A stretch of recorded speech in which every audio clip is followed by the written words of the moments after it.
Hi, welcome back. I'm Katie. I'm Amanda. Sorry. You did it before too. Again. Okay, so one of the things we're most excited about is that we intentionally grow such a vast amount of varieties of fruits and vegetables, 600 plus varieties of fruits, vegetables, grains, herbs, and flowers. But kind of the 80-20 rule brings us to this crop here, which is in front of us, which is part of our baby greens program. So Amanda, let's talk about what are baby greens.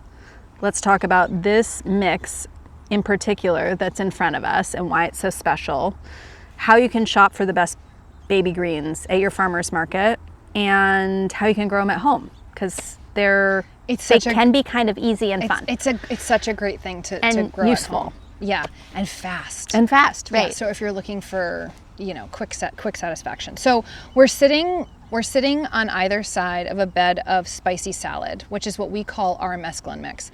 And it is a beautiful mix of kind of lime green, deep green, round leaves, variegated leaves, frilly leaves, purples.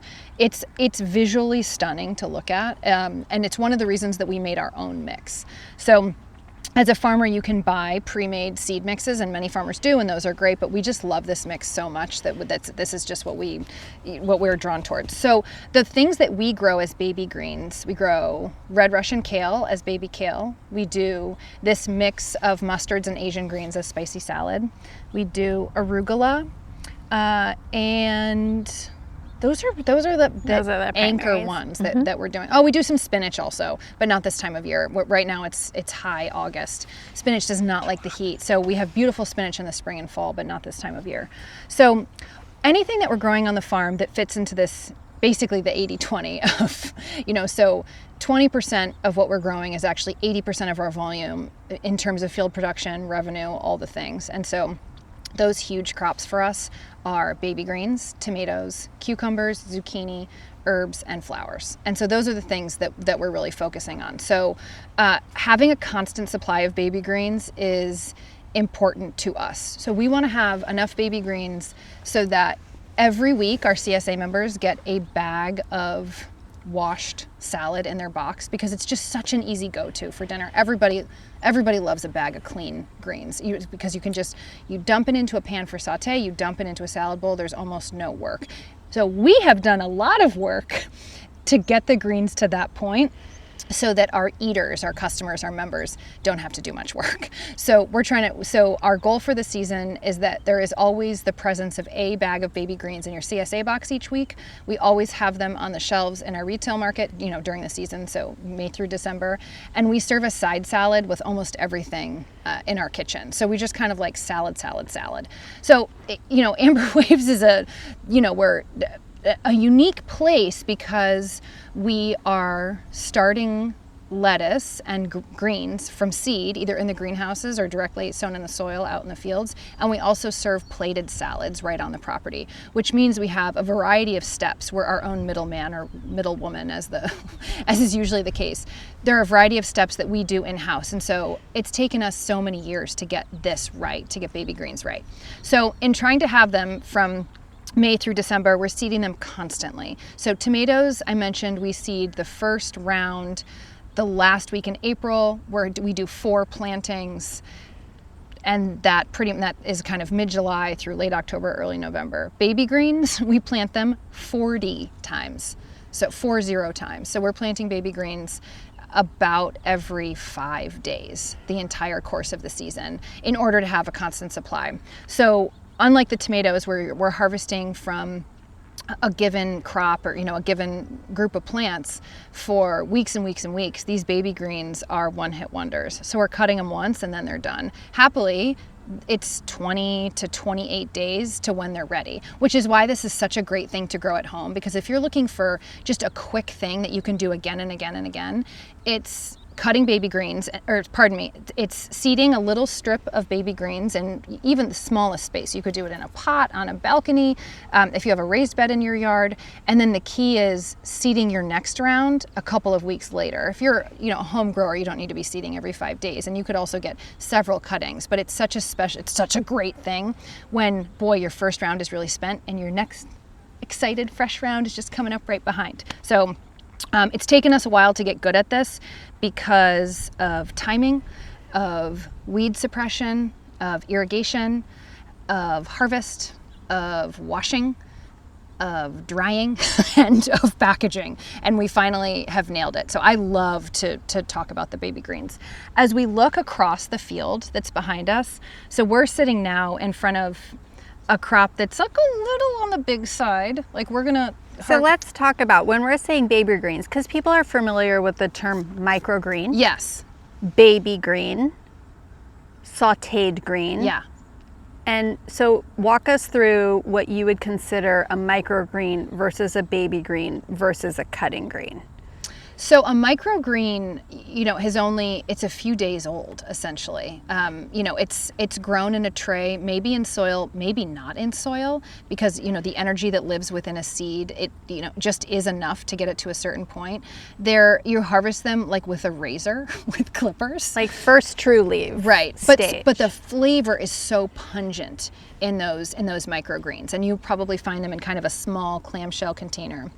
So that's what I would think of as a microgreen. Or perhaps a chef has a tray of them in the kitchen and it's just scissoring off, to top a dish, at the very end. That adds a flavor punch, but you're not going to make a salad out of microgreens. And so baby greens are really, they're just greens that are harvested young. So we're growing red Russian kale in the field as bunched kale. So, a full-size kale leaf that your daughter is eating that your daughter is eating as kale chips. Exactly. Right. That's maybe, 12 or 14 inches long. We're just choosing to harvest it when it's 3 inches long, right. When it's much younger, when it's a few days old. Exactly. So that size, which is, truly fits in the palm of your hand.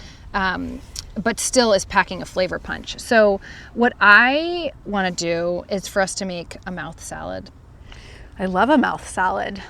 Let's talk about mouth salad. I'm sure people maybe have never heard those two words side by side until right now. When you have the luxury of having a farm and growing your own food, you can walk around and say, what would I like to pair with what? And so you can kind of just pick and kind of make your little bouquet. So I'm going in right now for tatsoi, Ruby Streaks mustard, red Russian kale, and I'll go for this other green kale. So really, you could make it a salad. You could roll it into a burrito. So is this a brassica mix exclusively? Are these all brassicas that I'm looking at here? Brassica is a plant family that is the mustards, the kales, the cauliflower, broccoli. It's a very large plant family. It's a huge plant family, one of our largest. Tatsoi, a lot of the Asian greens are in this. So this might be a brassica mix, which is sturdier. Mm-hmm. But to your point of the spicy mix, like I rolled mine up into a little spicy burrito mouth salad. The first time we ever made a mouth salad, we were with our friend Julia Sherman, who runs Salad for President. You can follow her if you don't already. Love Julia Sherman. We met her through Carrie Diamond at Cherry Bomb. Yes. And so you just, put whatever you want in your mouth and you're just making a single serve mouth salad. Yeah, so right now I had the texture, which was fun because some of these leaves are a little bit sharper than others. I think the crunchiness factor of a freshly harvested salad, i.e. I picked it and then put it in my mouth. This is very crunchy, but not a diluted water content. And has the spiciness from the mustard. Mm-hmm. You know what? I often am just... Wait, can you tell the story of what Julia said about what's a salad or what's not a salad? Well, we were talking about salad and we were like, even Jell-O is salad. Pasta is salad, tomato is salad, like everything is salad. And we were sitting there kind of racking our brains about what is not salad. And I actually can't remember which of us said it first, but the answer is soup is not salad. Soup is not salad. But kind of everything else is salad.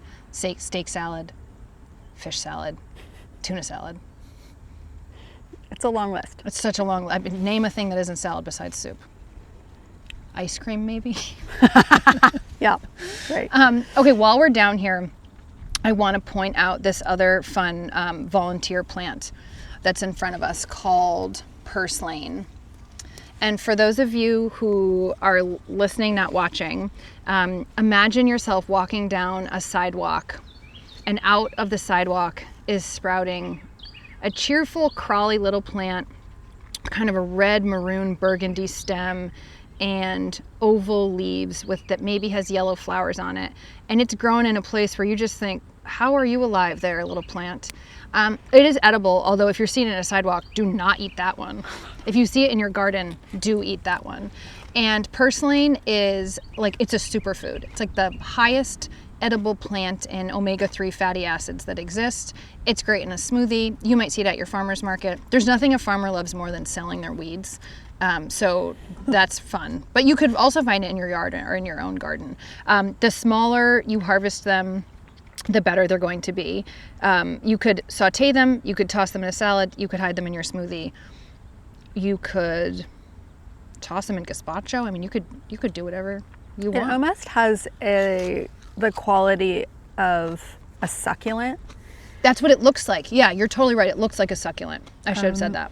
And it's, yeah, so you can forage around for it. We forage in our fields for it. It's here among the mix. We take it, we sell it, we eat it.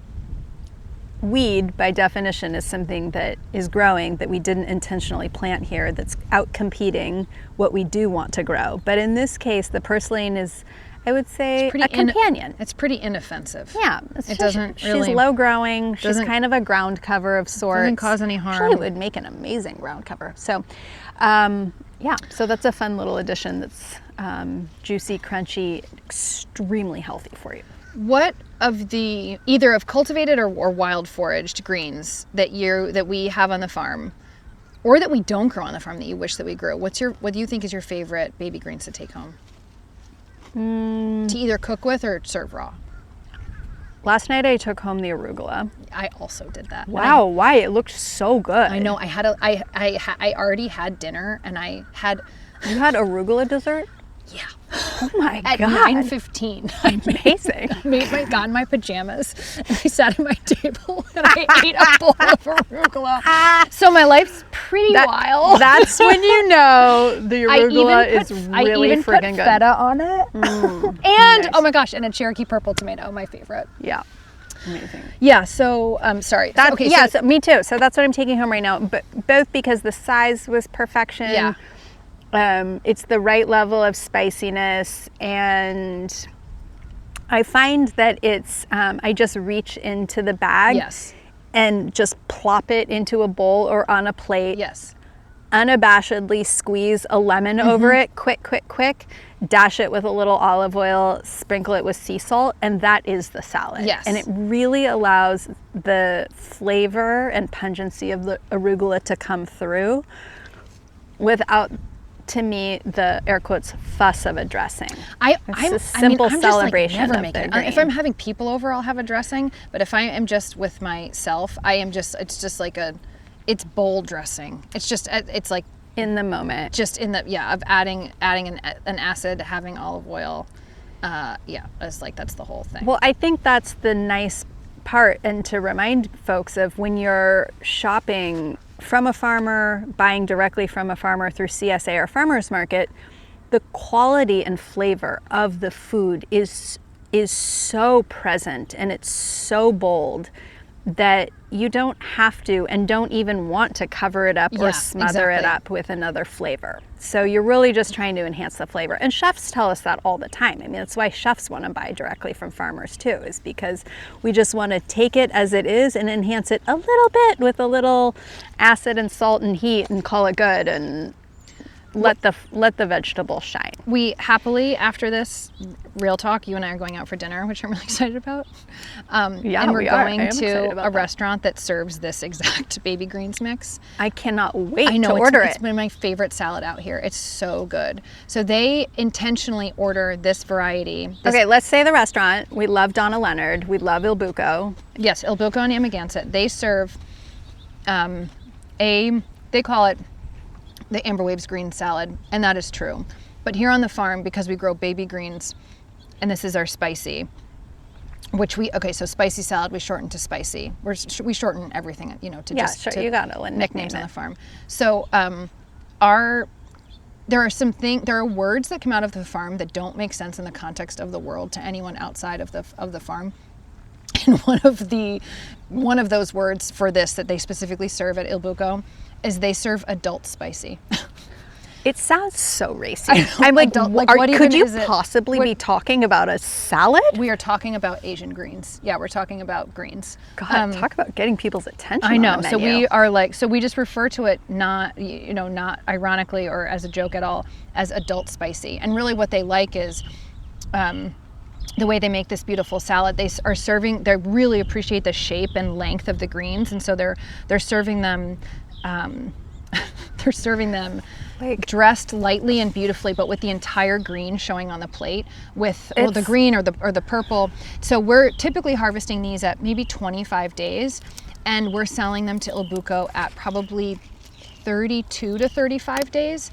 And so, but in that span, they triple in size, you know, that late in their life. And so we always leave a portion of the field for them so that we can be harvesting, quote, adult spicy for them. It's an oversized bite. I mean, we'll have to attack it with a knife, or you've got to fold it over, but there's something about that size of salad salad green that presents well on the plate. Yeah. And is a real blessing for us in a way, for farmers, that everybody's hungry for baby greens, but well, maybe now everyone's going to be hungry for adult greens. Yeah. I was talking about this growing baby greens as being a lot of work.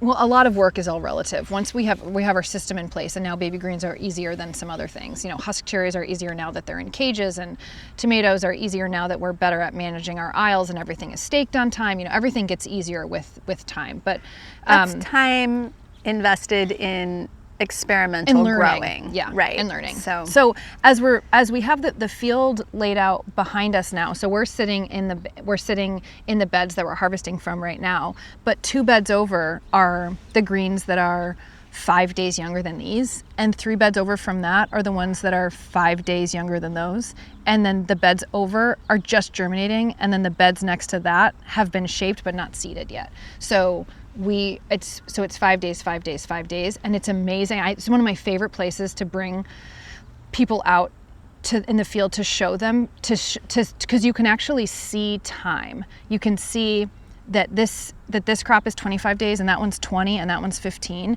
and that's wild to be able to see the growth across the field.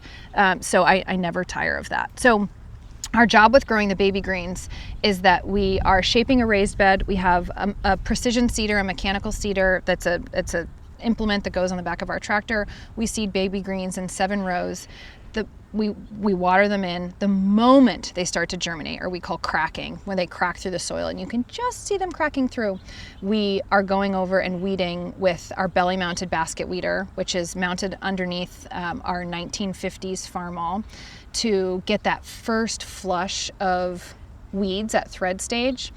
And if we can get in there twice before the greens kind of fan out and their arms basically meet their friends in their next row over, which is 4 inches away, then they can shade out the weeds, and then we'll have a really clean crop. So the key for us out here, because we're coming through and harvesting these by hand with a knife, is that we need there to not be weeds here. There are a handful of pieces of grass. I see a blade of grass. So we've gotten really good about our weed control. I got to tell you that in the rare part of the year when I'm buying a store-bought baby green, that means store-bought, like not that we didn't grow on our farm, and I find either a weed or a piece of grass in the greens, I get a thrill out of it, like when I find a typo in a book. I'm like, gotcha. Doesn't it also give you a sense of relief of this came from a large scale, maybe somewhat monocropped, commercialized operation. They're growing at a much different scale, but like somebody's still harvesting that by hand, or like maybe it's mechanized, but you know, the blades of grass still it reminds us that it came from a field somewhere. Early girl packed greens too. So we're cutting it out of the field. It goes straight to our wash station. We always have the baby greens planted close to the close to where the water and refrigeration is. It's double mixed. It goes through a bubbler, air bubbles that knock off the soil particles. So as to move the soil away, but not to crush or bruise the very tender leaf. Right, and then they go into a spinner so that they're spun dry. And then in an ideal world, they sit refrigerated where they continue to drain and chill for a half a day or 24 hours, and then they get bagged, and then they go out there. My one, I think, lament and sadness about baby greens production is that it's so reliant on plastic packaging for its final step. Yeah, and what about the plastic keeps the baby greens the way you want it to? Keeps the humidity in. Yeah, and so I think... Which keeps the crispness. Exactly. And avoids So we haven't quite factor. we haven't, I think for any packaging engineers out there, we're looking for a biodegradable or compostable packaging that effectively keeps greens crispy that then... that then goes away, or a reusable container, although that's a little trickier, but anyway. So peak, high season, summer, really, none of this is possible without our amazing farm crew. And the type of farming that we do, community-based farming, we're mission-driven, we're educators about food, but the brass tacks of it is, like, we're taking you out here to see how the sausage is made, i.e. how the salad is made. But it is not possible without our farm crew. And it's a super labor-intensive process to grow food. And we're so excited to share with you the behind the scenes of what it takes to grow the food, but it takes many hands. It takes many hands. And the people who grow our food in this country and abroad are working tirelessly to get that done. This is not, good food is not super easy and straightforward to grow. It takes a lot of effort. And farmers work hard. So we're so, for many years it was just the two of us. I'm so grateful to have a farm crew that's the size that it is right now. We're farming on 35 acres. Right now we have 24 farmers on staff, which is extraordinary. And I think in being a teaching farm and in thinking about our apprenticeship program and the way that we farm the way that we do, which is introducing aspiring farmers to a vertically integrated system. So starting lettuce from seed in the greenhouse or baby greens from seed in the field and then serving in our kitchen.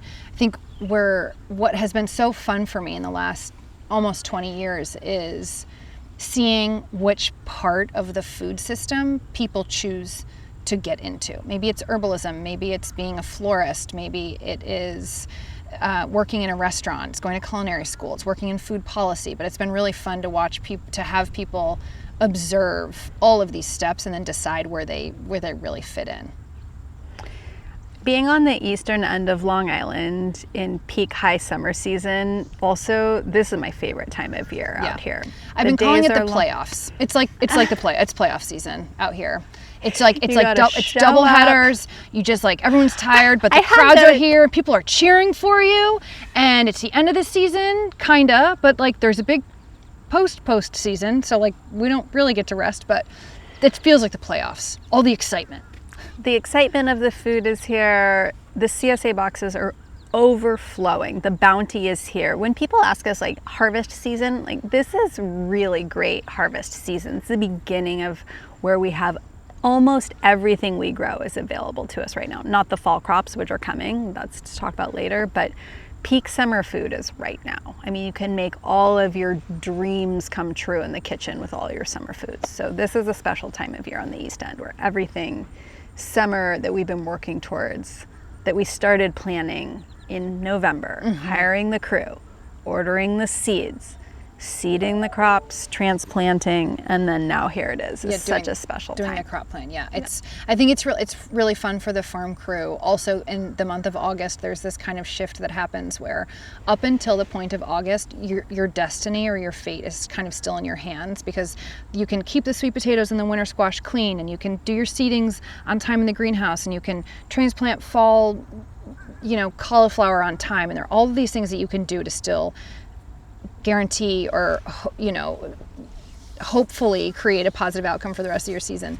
There's a little bit of a thing in August where if you didn't get to it, ship has sailed. So your bed's made, and you kind of are just coasting in August. So this is the time of year where there's so much food coming in from the fields, the farm crew is tired but happy. You know, I can't say enough good things about the crew that we have and their working dynamic and how really hard they work and how hard our kitchen team works. Can and you our list educators. the crew names? Oh my gosh, every single person? I'm gonna have to do it. Starting with Amelia. Okay. Amelia. Shout out time. Jess. I know them. I'm just like, do we even have enough time to say them? Because I'm like doing it in levels. I just want to do quick fire appreciation. Amelia, Jess, Sarah, Becca, Danielle, Mari, other Sarah with an H, Elaine, Zoe, Trevor, Danielle, Maya, Natalie, Teddy, Seamus, Zohar, Sophia, Ray, Maya, Nicole. Brava. We so appreciate Isabel. The queen. What a crew. Extraordinary group. Many of these people started with us as apprentices and now run the farm, run the team.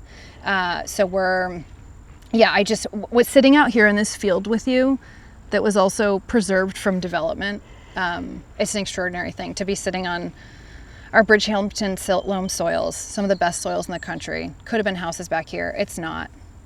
Instead, it's this. I have to pinch myself with how fortunate we are to be able to do this. Well, that inspires me next time to talk about two things with you. One, you named a lot of women on our crew, and we are primarily a women-run farm. So let's talk about women in agriculture in future episodes, and also let's talk about why it matters to conserve working farmlands. But I love to talk about that. Yeah, I know you would. Okay, that's for next time. So thank you for going on this farm tour with us. Gosh, in my mind, we were going to taste like 100 things that we grow, but we nerded out about a few of our favorites, which is also fine too. There's no fixed way. There's time. We're going to have the peppers and eggplants we could do a different time. Episode, yeah. I love that for later. Yeah. So thank your farmer. Grow food in your yard. Buy from your farmer. Have a good dinner. Love your life. Thanks so much. Enjoy your food.